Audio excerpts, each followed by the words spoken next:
بەڵێ بنێرانی بەڕێز وەک هاوکارم لە سەرەتای پرۆگرامەکە باسیەوەی کرد کۆمەڵێک تەوەرمان هەیە یەکێک لە تەوەرەکان بە خۆداچوونەوەی لە ڕوانگەی ئیمانیەوە کاتێکەوە بەتایبەت بۆ ئەو هاوڵاتیانە یاخود بۆ ئەو شوێنە جوگرافیانی کە دانیشتوانەکانی موسڵمانن کاتێک حەدەسێک دێتە پێشەوە بارودۆخێت دێتە پێشەوە چۆن ئینسانی موسڵمان ئەم دەرفەتە ئایا ئەم هەلا بخۆزێتەوە بۆی بتوانێت بە خۆداچوونەوەیەکی ئیمانی و هەروەها پاکبوونەوەیەکی ڕۆحی لەگەڵ ها مسلمان نییە بێگومان جارێکی تر دەگەڕێتەوە بۆ لای خۆی پەروەردگار سیر کرد لە ئەڵمانیا و لە ئیسپانیا لەوێش لە دوای زیاتر لە 500 ساڵ جارێک تر پەنابنەوە بۆ بڵندگوی مزگەوتەکان بێگومان یەکێک لەو توان بڵێم لەو حەدەسە زۆر مێژویانە بانگدان بوو لە ئیسپانیایان ئەندەلوسی کۆن کەوا ڕۆژگارێک لە سنووری جوگرافیایی دەوڵەتی ئیسلامی با بڵێن یاخود سەرزەوی ئیسلامی یان ئیسلامی مەغریب لە مەغریب پێدەوترێ کە دوای 500 سەدا اینجا لەوێ دیسان پەنایان بردەوە بەر مەسەڵەن خوددا و ئاین و ئەوانە بۆ هێوتکردنەوەی درودەرونی هاوڵاتیان و هاونیشتمانیانیان. بەڵایزان بۆ قسەکردن لەسەر ئەم بابەتە میوانداری زۆر بەڕێز مامۆستا سەربەز جەباری بانخوازمان کردو بۆ قسەکردن لەسەر بە خۆداچوونەوە لە ڕوانگەی ئیمانیەوە. مامۆستا زۆر بەخێربی. گەورە سەلامەتان. مامۆستا ئەگەر هەر بەو پرسیارە لە ناوی تەوەرەکەەوە بچینەوەیانی بە خۆداچوونەوە لە ڕوانگەی ئیمانیەوە چۆنە و چۆن دەرفەتێک بۆ خۆمان دروستکەین کە بە خۆمان دابچینەوە لە ڕوانگەی ئیمانیەوە وەروەها ئەم دەرفەتانە بەلایانی باشە سوود لێ وەربگرین. بەڵێ بسم الله الرحمن الرحيم الحمد لله رب العالمين والصلاة والسلام على حبيبنا محمد وآله وصحبه أجمعين. صلاة خوالة بالرستان لسرجم بنران وباشان بسراني أياميش به خوای پەروەردگار ئەم وەزعە بەخێر بجێڕێ بۆ مسلمانان و یارمەتی دەرمان بێ هەمیشە لە دایرە و بازنەی چاکەکاران نابین. دیارە مرۆڤ زۆر بەڕێزە لای خوای پەروەردگار یەکێک لە نیشانەکانی ڕێزی خوا بۆ ئێمەی مرۆڤ ئەوەیە کە خوای پەروەردگار شتێکی پێداوین کە پێوترێ عەقڵ و ڕۆح و نەفس و دڵ ئەمانە هەموو ناون بۆ یەک ڕاستی. ئەم نەفس و ڕۆحی ئینسان کۆمەڵێک تایبەتمەندی هەیە یەکێک لە تایبەتمەندیەکانی ئەوەیە خوای پەروەردگار توانای ئەوەی پێداوە کە چاکە بکە و خراپەیش بکە فەئەلهەمەها فوجوورەها وتەقواها. یعنی هەمیشە هەموو مرۆڤێک لەم سەرزەویە توانای ئەوەی هەیە چاکە بکە و خراپەیش بکە. لەگەڵ ئەمەیە توانایەکی تریشی پێداوە خوای پەروەردگار هەموو مرۆڤێک توانای ئەوەی هەیە زاڵ بێ بەسەر نەفسیە. یعنی ئەگەر ئینسان ئیرادەی بەهێز بێ خۆی بیاوێت خۆی بیاوێ ناخی بەهێز بێ ئەتوانێت هەموو کاتێک زاڵ بێ بەسەر نەفسیا و نەفسی بگرێ. و ئەگەر ئیرادەی لاواز بوو چۆنەڵێ ڕێگەی چۆڵ کرد بۆ نەفس و هەوا و ئارەزوو ئەو کاتە ژیانی لێ تێکە چێ و تووشی ئەوە بێکە بێ بە کۆیلەی نەفسی. بۆیە ئینسانی ئیمانداری ڕاستەقینە لە هەموو وەزع و زروفێکە لە خۆشی و لە ناخۆشیە بە خۆداچوونەوەی هەیە و هەمیشە مراجعەی خۆیەکە. ئەوە ئینسانی ئیماندار وایە پێغەمبەری خوا عەلەیهی سەڵات وەسەلام وای فەرموویەتی ئینسانی ئیماندار لە خۆشی و لە ناخۆشیە پابندە بە بەرنامەی خوای پەروەردگارەوە. بەڵام ئینسانی موسڵمان مەرج نییە وابێ چونکە مەرج نییە هەموو موسڵمانێک ئیماندار بێ. خەڵکێکی زۆر ئێمەمانە زۆر بەمان موسڵمانی بەس نییە مەرج نییە هەمومان ئیماندار بین. ئێستا فرسەتێکی باشە موسڵمانان و وەکو کاک جەلال فەرمی کافرەکانیش دوور لە خواکانیش فرسەتێکی باشە بەم بەڵایە بە خۆیانە بچنەوە ڕووبکەنەوە خوای پەروەردگار. کەوا بوو یەکێک لە حیکمەتەکانی تاقیکردنەوەی خوای بۆ مرۆڤایەتی کە بۆ زانینتان لە ڕوانگەی ئیسلام و مەرج نییە بەڵاکان هەمیشە شەڕ بن. لە ئیسلامە بەڵا هەمووی شەڕ نییە. یعنی ئەمە پێمان وانە ئەم ڤایرۆس و پەتایە کە هاتووە هەمووی شەڕ بێ بۆ مرۆڤایەتی بەڵکو خێرێکی زۆری تایە و ڕنگ بێ خەڵکێکی زۆر باشیش بەهۆی ئەمەوە کۆمەڵێک چاکە ئێستا کە ئەیکات پێشتر بۆی نەکراوێ. بە خۆداچوونەوە ئاوها پێناسەکراوە زانکان فەرمویانە مراجعەی نەفس و بە خۆداچوونەوە ئەوەی ئینسان ڕۆژانە ئینسانی عاقڵ و ژیر یەکێک لە پیاوچاکانە فەرمێ ئینسانی ژیر و عاقڵ ئەبێ شەوانە کە چۆیە سەر جێگاکەی چاوێک بە بەرنامەکانی ڕۆژیا بجێڕێتەوە لە نوێژی بەیانیەوە تاوەکو ئەو دەقەی چۆتە سەر جێگاکەی چی کردووە. چونکە ئینسان کە عاقڵ بوو و باڵغیش بوو گەکەیشتە تەمەنی 13 و 14 و 15 ئێتر لەم تەمەنەوە هەرچیەک بکاو بیڵێ لەسەری تۆمار ئەکرێ حیسابی مناڵێکی بۆ ناکرێ کە لەسەری تۆمار ئەکرێ لێپرسینەوەیش هەیە. بۆی ئیمامی عومەر فەرمی حاسبوا أنفسكم قبل أن تحاسبوا. ئینسان پێویستە ئینسانی ژیر و عاقڵ پێش ئەوەی کە محاسبەی گەورەی بێتە پێشتر خۆی بۆ ئامادە بکە چۆن تەلەبەیەک لە مەکتەب ئەگەر ڕۆژانە سەعی کردبێ ئەو کاتەکە تاقیکردنەوەی کۆتایی دێتە پێش بۆ تەلەبەیەکی عاقڵ کە ڕۆژانە لەگەڵوانەکانیان چۆ زۆر خۆی ماندوو ناکە. بەڵام قوتابیە کە ڕۆژانە دەرسەکانی ئیهمال کردبێ و سەعی نەکردبێ کاتێک کە تاقیکردنەوەی کۆتایی دێ قورسە بێت لەسەری.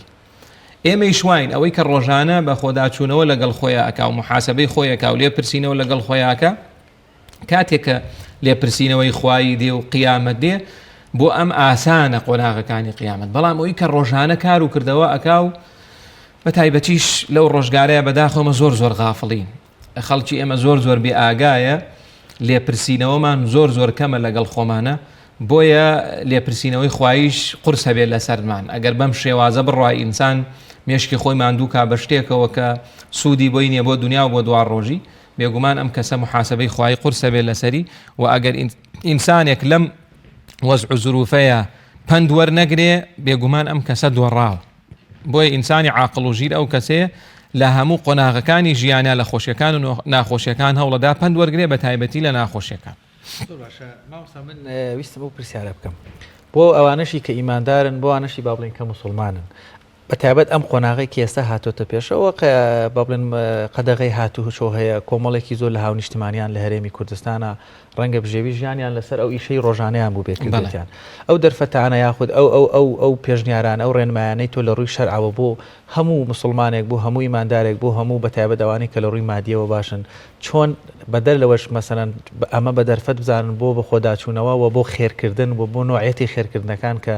چەند دەرفەتێکی باشە بتوانن ئەم هەلە بخۆزنەوە بەتایبەت کە ئێستا خەڵکێکی زۆر ڕەنگە لە ڕووی مادیەوە پێویستی بە هەنێک شتومەک و مادە و پارە ئەو شتانە بێت. بێگومان ئینسان هەوڵەدا لەم کاتەیە کە ئینسان حتمما دەستی بەتاڵە خەڵکێکی زۆر دەست بەتاڵی ئەبێ ئینسان فێری زۆر شت بکە. یەکێک لەوانە ئینسان بیرکردنەوەی لەوەی کە خەڵکێک هەیە جۆمان لێ بێ کە ڕنگ بێ قوتی ڕۆژێکی نەبێ خەڵکێکی هەر لەم شارەی ئێمە خەڵکێکەکەی پارەی ئەوەی پێ نییە بچێ بای 1000 دینار بکڕێ وەکو پێویست ئەگەر چێوانە دەگمەن و نادرن. بۆیە حەقی خۆیەتی ئەمە هەوڵ بین لە کاتی مراجعی خۆمانە لە کاتێک ئەڵین بە خۆداچوونەوە ئەکەین بەشێک لە خۆداچوونەوەمان ئەوە بێ بزانین براو خوشکەکانمان دراوسیەکانمان هاونیشتیمانیەکانمان ئەوان حاڵیان چۆنە گوزەرانیان چۆنە بۆ ئەوەی بتوانین هاوکاریەکیوان بکەین. بێگومان خێر و سەدەقەکردن یەکێکە لەو هۆکارانەی کە بەڵالادا کاتی خۆی ئەگەرچی ئاستی خوێنەواری ڕۆشنبیری خەڵکی زۆر بەهێز نەبووڵێن لە لادەکان کە جاری وا بۆ بەعزێک لادێ هەر مامۆستایەکشی تیان نەبووە هەم بۆ نیوە مامۆستایەکی تیا بووە بە ڕۆبع مامۆستایەکی تیا بوو حاڵەتی وا بووە لە لادەکان ئەڵێن کە بەڵا ئەهات یەکسەر خەڵکە ژیر و عاقڵەکە پیاوە داناکان ژنە داناکان یانوت با خێرێک بکەین بۆی خۆی پەرۆدەگار ئەم بەڵایەمان لەسەر لابەرێ. زۆرێک لەو خەڵکە بەتەمەنە ئەوە بۆیان جێڕاوینێتەوە ئەڵێ ئێمە بەڵا هاتووە نەخۆشی هاتووە حتمما پێچێ ڤایرۆسی قورسی شاتە بێ خۆ کاتە خوێنەواری و ڕاگەیاندن و ڕۆشنبیری وشتوەکو ئێستا نەبووە وتیانە با خێرە بکەین خۆی پەرۆدگار ئەمەمان لەسەر هەڵەگەری و بالفعل کردویانە و خۆی پەرۆدەگاریش لەسەریان هەڵگرتووە. بۆیە ئەو کەسی کە زۆر ئەترسێ لەو وەزعە ئەگەرچی ئینسانی مسلمان نابێ زۆریش بترسێ حەزەرکردن جیایە لەگەڵ ترسا من و تۆ ئەو شتانی کە پێیان وتون مەیکەی نایکەین وەکو مسلمان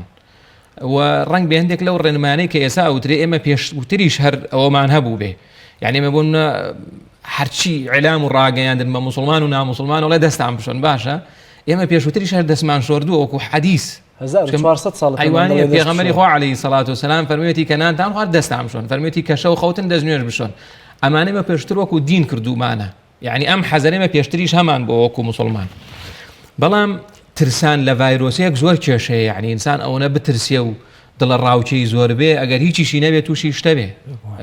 عەلەڵە كل متوقع ئاتین یعنی هەر شتێک دەبێ وریاش بێ ئەو قەدرشی لەدەست ینی لە بیری نەچێت کە مردن و ژیانەکەی باوەندەش ڤایرۆسەکە ترسناک بێ هەر بەدەستی خۆی پەروەردگارە ئەمە بێگومانی لەوە بەڵێ. بۆیە ئەوەی کە ترسی هەیە و ئەوەیشی کە حەزەریشی هەیە ئەوەیشی ترسیشی نییە پێویستە لە وەزع و زروفەیە خێر و سەدەقە بکە بۆی خۆی پەروەردگار بیپارێزێ. بۆیە ئەبینین من وای بۆ خوێنمەوە ئەو وەزعە ئەبینین خەڵکی شەرق ڕۆژ هەڵات بڵین ورە بەرزترن و ڕێژەی مردنتیایە کەمترە لە غەرب بە حکمی ئەوەی تا ئێستا وەکو پێویست ئەگەر چێوانیان کە مسلمانە بن مسلمانی زۆر باشن تاوەکو ئێستا بە حکمی دنیایان زۆر خۆشەوێەوە پێیان وایە ئەو دنیای بریتە لە ڕابواردن و خۆشگوزەرانیان هەر ئەوەیە ڕێژەی مردنەکە لەوێ زیاترە وانە ڕێژەی مردن لە وڵاتانی غەرب یا لە وڵاتانی کە مولحیدن لە ئیتالیا ئێستا زۆرترین وانە ڕێژەی مردنەکە بەڵام لای ئێمە کە پێداویستی پزیشکیشمان کەمە توانای ئەوەیشمان کەمە مردنەکە کەمترە ئەوە هۆکارەکە گەڕێتەوە بۆ لایەنە ئیمانەکەی بۆی ئەوەی کە لایەنی ئیمانی بەهێزترە کەمتر تووشی ئەو حاڵەتا بێ و ئەگەر تووشیش بێ ئینشاءڵڵا هیچی لێ نایە و چاکە بێ زۆر گرنگە لەو کاتەیە خێر و سەدەقە بکەین بۆ ئەوەی بەهۆی خێر و سەدەقەکان و خۆی پەروەردگار بەڵاکەشمان لەسەر هەڵگرێ خێر و سەدەقەکە لە چوارچەوەی چیا بێت چۆن بێ تاک وەکو چی چۆن بیکاوە دەبینین لە هەندێ گوند و لادەکانی هەرێمی کوردستان سپاس بخوا بە کۆمەڵ ئەم سەدەقەی لە منتیقی ڕانی و قەڵەت زێ لە قەرەداغ ئەمانە هەمووی بە کۆمەڵ کراوە کەواتە ئەگەر تاکێک بێ بۆ خۆی سەدەقەکە بکە ڕێکار ڕێشوێنەکانی چۆنن بەخشین دەرگای زۆرە پێغەمبەری خوا عەلەیهی سەڵات وسەلام و پێشتر ئاەتەکانی قورئانیش ئاەتمان زۆرە دەربارەی بەخشین و خێرکردن هەر کەسێک بەپی حەز و توانای خۆی ئەوە ئێمە بەس لە فەرزە عنی بەس لە زەکاتە خوای پەروەردگار بۆی دیاری کردن زەکاتە دەین بەمانە بەڵام ئێستا موسڵمانێک دراوسەیەکی هەیە نوێژیش ناکە بەڵام ئەزانێ محتاجە خێری پێ بکات زۆر کارێکی باش لەو کاتەیە بەڵام خۆ ناتوانێت زەکاتی باتێ بۆیە لەم کاتەیە ئەو کەسەی کە هەبوو ئێوێ خێرێک بکە ئەبێ زۆر وردەکار بێ ئێمە وتمان ئینسانی موسڵمان ئەوێ هەمیشە زۆر ژیر و عاقڵ بێ لە خێرکردنی شابێ وابین هەرچەند من پێم وایە مجتەمەعی ئێمە لە مەسەلەی خێرکردن و بەخشینا سەقافەتمان کەمە ئەگەرچی ورەمان باشە و دەستمان باش خەڵکی ئێمە زۆر باشە بۆ خێرکردن الحەمدولillah ئەوە ئینکاری نوعیەتی بەخشینەکە خراپە یان ڕەنگە ئەسلوبی با بڵێن چۆنێتێکە بارەکەڵا یعنی بەخشینەکە خۆی هەیەەوە باشیشە بەڵام ڕەنگی هەندێک جار چۆنێتەکەی باش نەبێ یعنی خەڵکێک دراوسەکەی لە پەنایەتی زۆری برسیە ئەوێ بچێ بە دوای کەسێکی ترا بگەڕێکە بەو شێوازەنی بۆیە حەقی خۆیەتی ئینسان جارە پێش هەموو شتێک پێغەمبەری خوا عەلەیهی سەڵات وسەلام فەرمێوە بدە ئەبی من تەعول ئینسان لە خانەوادەکەی خۆیەوە دەست پێک بنە ماڵەکەی خۆی خۆیەتی خێزانێتی مناڵەکانێتی ئەم جار برایەتی برازایەتی خوشێکی خوسەزایەتی ئەوەی کە پێی ئەوترێ ذەوی القوربا لە قورئانە کە تا چوار پشتە لێرەوە دەست پێکە پلەیەکەکان لێرەوە دەست پێکە ئەگەر زانی لە بنەماڵەکەی خۆیان خەڵکیی فەقیر و هەژارێ پێویست ناکە ئەم خێر و خێراتە بەرێ بۆ کەسێکی تر با لێەوە دەست پێ بکە ئەم جار دراوسێ ئاەتەکە باسی دراوسێشەکە لە دراوسێشەوە دەست پێەکە و دواتر هەر کەسێکی تر کە زانی وەزعی باشنی احتیمالی هەندێک گەڕک لە زۆرێک لە شارەکانی ئێمە هەندێک گەڕەکەی فەقیری زۆر کەمە یعنی جاری وایە گەڕەکێک هیچی تیانە زەکاتی پێ بشی هەمووی وەزعی باشە و احتیمالی هەندێک شوێن بەعزێک ئەو سیتی و شوقەکان و ئەوانە خەڵک بەعام خەڵکێکی باشی تایە ئەمانە کە کەسێک لێرە ئەوێ خێرێک بکە بۆیە خەڵکێکەکەی لە کوردستانی مێڵی فەقیر نییە بۆ ئەڵێ فەقیر نییە تەماشاکە ئەم سیارەکەی بای 2 دەفتەرە گەڕەکەکەیان هەمووی سیارەکەی بای 3 دەفتەری 4 دەفتەریە ئێتر ئەمە ڕەنگ بێبیرێکیش نەکاتەوە کە خەڵکێکیش هەیە گەڕەکێکی تر لە وڵامێکی تر بۆیە ئەبێ لێرە دایرە و بازنەی بەخشینەکەی فراوان کە بچێ بۆ شوێنێکی تر وە پرسیارکە اینجا ئێمە ئێستا الحەمدولillah لە کوردستانە دەستگاکانمانەیە وانە دەستگای خێرخوازی زۆرمانەیە ئەتوانی لە ڕێگای ئەم دەستگایانەوە کار بکەین و تا ئێستایش لە کوردستانی ئێمەیە هەموو مزگەوتێک و مامۆستای مزگەوتەکە ئەتوانم بڵێم بۆ خۆی دەستگایەکە بۆ بەخشین چونکە هەمیشە خەڵکێکە ڕووی نایداوە لە خەڵک بکە ئەتوانێ داوا لە مامۆستا بکە حتمما مامۆستایان لە گەڕەکانە ئەو شتێکە کە ڕۆژانە هەیە خەڵکێکە لە گەڕەکەی ئێمە فەقیرە دێ بۆ لای مامۆستای مزگەوت یەکسەر پێ لای مامۆستا ئێمە وەزعمان باش نیە یا ئەگەر خۆی ڕووینەیە من کە دراوسەیم پێڵێم ئەڵێ مامۆستا دراوسەکەی ئێمە زەکاتی پێشە یان سەدەقەی پێشە یا وەزعی باش نییە بەو شێوازە ئەتوانین خێرەکان زۆر باشە بە خۆدا چوونەوە شخصیەکە لە ماڵەوە چی بکەین من یەکێک سینێکی دانا بوو ستۆریەکی فەیسبووکەکەی بەڵێ لە ماڵەوە بە خێزانی خەریکی قورئان خوێندن بوون بەڵێ یانی شتێکی زۆر سادە لە ڕسمەکە دەرەکەوت کە منداڵەکان هەمووی بەجەمی گوێ لە قورئان دەگرن دەم دەرفەتەیە کە هەمووی لە ماڵەوەیە چۆن ئەمە بە هەلێک بقۆزینەوە بۆی کە بە خۆداچوونەوەیەکی ایمانی و مرەتەبکردنی خێزانەکانی خۆمان لە ڕووی دین و ئەمانەوە چۆن بەکاری بێن و سوودی لێوەربگرین طبعا ئەوەی کە ئیمانی ئینسان بەهێزەکە دووشتە بە شێوەیەکی سەرەکی دواتر وردەکاریان هەیە یەکەمیان بریتێ لە زانست و زانیاری بەرچاوڕوونی علم دووەمیشیان بریتێ لە عەمەل کردەوەی باش ئێتر کردەوەی باش لە سوبحان اللهەکەەوە هەتاوەکو ئەوەی کە هەیە کردەوە زۆرەکان ئینسان هەوڵەدات جارێ بۆ خۆی بەرچاوڕوون و شارەزابێ ئەمە فرسەتێکی زۆر باشە یعنی ئێستا ئێمە خەڵکێکی زۆرمانێ 30 ساڵە نوێژەکە تا ئێستا بنەماکانی دین نازانێت پێوتری ئوسوڵی دین یعنی بنەماکانی عەقیدە و بیر و باوەڕ نازانێت زۆر فرسەتە لەم کاتەیە کتێبێکی بیر و باوەڕ ڕۆی کە خوێنەواریە کتێبێکی بیر و باوەڕ بێنێ و زنجیرەوانەکانی شەموو لە یوتیوب هەیە و دایگرێ و ڕۆژانە گوێ لەوانەیە گرێ فێری عەرەبیەکە بێ هەم فێری بنەماکانی دینی شێبێ ئینسان تاوەکو زیاتر بزانێ علمی زیاتر بێ ئەبێ ئیمانیشی باشتر بێ بەڵام وریای یەکشت بین لە مەسەلەی علما جیاوازیەک لە نێوان دەستخستنی ئێمە بۆ علم لەگەڵ پێشی ناوی پێوترێت سەحابە و تابعین ئێمە زۆر جار خەڵکی ئێمە کە ئەوێ بخوێنێ و بخوێنێتەوە مەبەستی ئەوەیە لایەنی ڕۆشنبیری بەهێز بێ یعنی لایەنە ئیمانەکە کەمتر لە بەرچاوەگرین زیاتر بیرمان لە نازناو کردوتەوە یعنی زیاتر کەسێک بیر لەوە کاتەوە هەڵگری ماستەرنامە یا دکتۆرنامەنەمانە شتی باشن بەڵام ناکرێ بەس بیر لەم لە قەبانە بکەیتەوە و لایەنە ئیمانەکەمان بیرچێتەوە بەڵام سەحابە کە زانستیان خوێندۆ بۆ کردەوە خوێندویانە هەوڵیان داوە بیکەن بە عەمەل بۆ ئێمە لەم کاتەیە زۆرمان پێویستە لایەنی زانستی خۆمان بەهێزکەین بە تایبەتی زانستە ئاینیەکان زانستە دینیەکانمان زۆر لاوازین خەڵکێکی زۆر هێتاوەکو ئێستا ڕەنگ بێ لە خێزانێکە کۆمەڵێک ئەحکامی زۆر زەروری هەن هۆکارێکی چیە بۆ ینی ڕەنگ بێ کۆمەڵێک شت بێ هۆکارێکیان بی ئەو ژینگەکەیە ئەوەی کە هۆکاری خارجیە یعنی ژینگەکە مساعد نییە بۆی کە خەڵک فێری هۆکاریشان خۆمانین خۆمان لە ڕووی جەنابتان تەمەڵین خۆمان حەزمان لە غەفڵەتە یعنی زۆر برا هەیە ئەڵێ منەمەوێم کتێبە بخوێنم یا بچم دەرسێک بخوێنم دوای ئەڵێم بۆچی بخوێنمەوە یا دوای ئەڵێم بۆچی ئەم دەرسە بخوێنم وەکوتم خەڵکێک 30 ساڵە نوێژەکە تاوەکو ئێستا نازانێت قورئان بخوێنێ ڕەنگ بهێ 30 ساڵ بێ لەگەڵ ئەو سەحوە و بانگەوازەیە بێ تا ئێستا نازانێت قورئان بخوێنێتەوە ئەمانە بەڕاستی هەموو گرفتن ئێستا فرسەتێکی زۆر باشە ئەم کەسە مراجعەیەکی خۆی بکات لەم مراجعەی لایەنی زانستیمان زۆر زەرورە چونکە ئێمە زۆر ئەحکام و بڕیاری دینەکەمانەیە وەکو پێویست نایزانین فرسەتێکی زۆر باشە جا علم بەرەکەتەکەی لەوەیە ئینسان تا لێی نەبڕێ خۆی تەسلیم ناکا علم هەر کەسێک ئاوە بیەوێت ئێستا بوومە خەڵکی ئێمە ئەمە بەرنامەی خەڵکی ئێمەیە تاوەکو مێشکی ئیشەکەمان دۆ بە شاشەوە کە پێی نەمام جاڵێ با کتێبێ بخوێنمەوە نابێ بەڕاستی ئینسانە بێ مەسەلەی زانست و زانیارێکە بکاتە ئەولەویەتی کاری لە سەرەتاوە ئەوە دەست پێ بکە ئەمجار بچێ بۆ ئەوانی تر ئەوەی کە خوێنەواری نییە بەچی لایەنە ئیمانەکەی خۆی بەهێزەکە بەکردەوەی چاک باشە ئێستا من خوێنەواریم هەیە باوکم نیەتی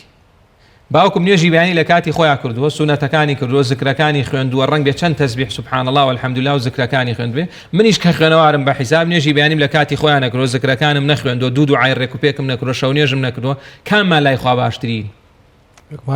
بێگومان ئەوەی کە کردەوەکەی هەیە لەبەرەوە مەرج نییە هەر بە زانست ئینسان لایەنی ئیمانی خۆی بەرزکاتەوە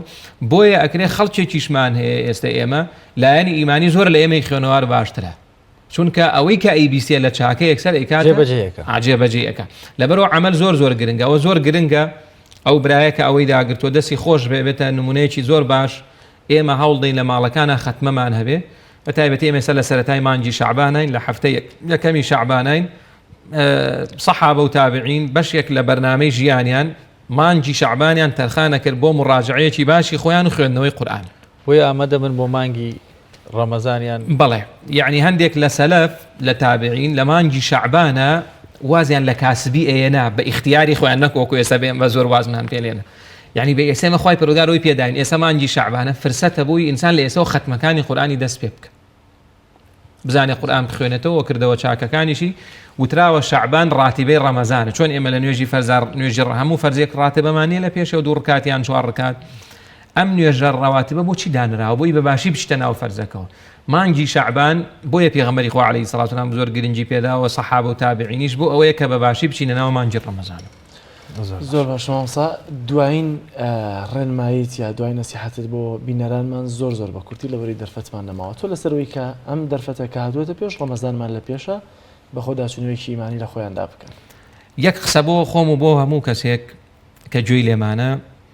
مرۆڤی ئەم زەمانە هەڵەیەکی زۆر گەورەمانەوەیە کە خۆمان بە تاوانبار نازانین یعنی خەڵکێکی زۆر لە ئێمەی موسڵمان خۆی بە تاوانبار نازانێت ئەڵێ من عیبم نییە موسڵمان هەیە نوێژی بەیانی نەکردو ئەمڕۆ سەعات 6 و 7 هەساوە کە نوێژی بەیانی نەماوە لێی بپرسە من عیبم چییە من بەهاشتیم و تاوانم نییە خوشی بەڕێزی وا هەیە بەرگولی باسەکەی هەموو ناشەرعی لێی بپرسە من عیبم نییە دڵم باشە و ئەچمە باشتەوە ئەم هەڵەیە با ڕاستکەینەوە فرسەتە لەو مانگی شەعبانەیە وەلەو کات وەزع و زروفەیە کە هەیە مراجعەیەکی خۆمان بکەین پێشاندان بۆیا بنین کە ئێمە تاوانبارین ئەم جار ئەتوانین خەڵکی خۆی پێ خراپ نەبێ حتمما ناتوانێ مڕاجعی خۆشی بکات. زۆر سپاس بۆ بەڕێز مامۆستا سەربەزەباری بانخوازی ئیسلامی سپاس دەکەین مامۆستا. سپاس بۆ جەنابتان.